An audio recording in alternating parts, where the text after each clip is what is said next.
Позвольте рассказать вам о ситуации со СМИ в Туркменистане. Значит, очень кратко исторический ракурс такой. На волне перестройки вплоть до середины 90-х годов можно сказать, что в Туркменистане была относительная свобода слова и свобода прессы. Несмотря на некоторые попытки оказания давления на местных журналистов, в газетах появлялись критические статьи, по некоторым из них возбуждались уголовные дела, в том числе против чиновников, и проводились проверки, слушания в органах местного самоуправления. Невиновные, наоборот, выходили на свободу. Сегодня вся страна буквально просыпается вместе с президентом и вместе с ним ложится спать. Я вот для примера привез с собой несколько газет туркменских и хочу конкретно показать вам один номер газеты, центральной газеты «Нейтральный Туркменистан». Этот номер от 9 апреля 2012 года, но у меня есть и более свежие газеты этого года.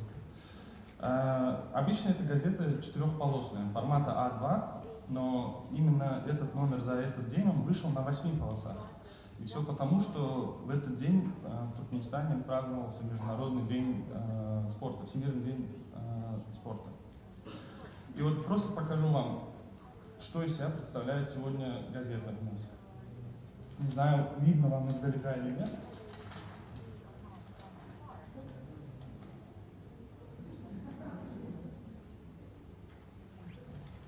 Вот это обратная сторона газеты.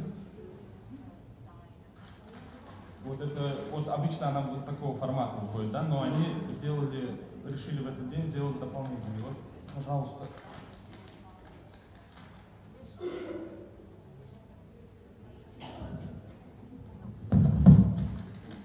Пять газетных полос из 8 были посвящены тому, как президент приехал и посетил несколько спортивных объектов.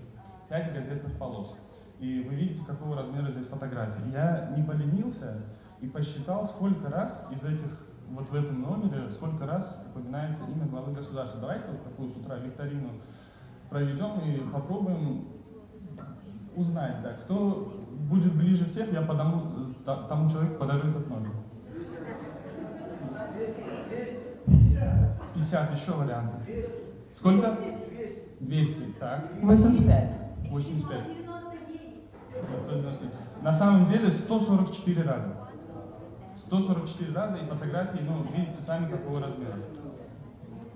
Материалы идут вот как горячие пирожки. В 6 часов вечера состоялось какое-то мероприятие, а в 9 его уже показывают по телевизору. Его еще нужно написать, отредактировать, вычитать, перевести на несколько языков. Но какая тут цензура успеть? Цензуры нет, это абсолютно точно. В материале, который сказан был сейчас, над которым некоторые люди даже посмеялись, это Всемирный день здоровья, там ключевое слово «Ледовый дворец». У нас на город с населением 800 тысяч уже 2 ледовых дворца. Дети бесплатно занимаются фигурным катанием, хоккеем и так далее. Качество дорог беспрецедентно хорошее в Туркменистане. И наша служба своей задачей считает, как говорится, говорить о развитии перемен, инвестиционном подъеме. Туркменистан – привлекательная страна для инвестиций. Мы говорим больше об этом. А то, что фамилия президента часто упоминается, потому что он очень много работает. У него в день бывает 6-12 приемов с представителями разных мировых экономических структур и так далее. И, конечно, мы о каждом этом приеме, потому что один в области текстиля, другой в области химии, третий в области строительства, нефтегаза, мы обо всем должны этим сказать, информировать наших читателей. Иногда, да, даже полосы не хватает.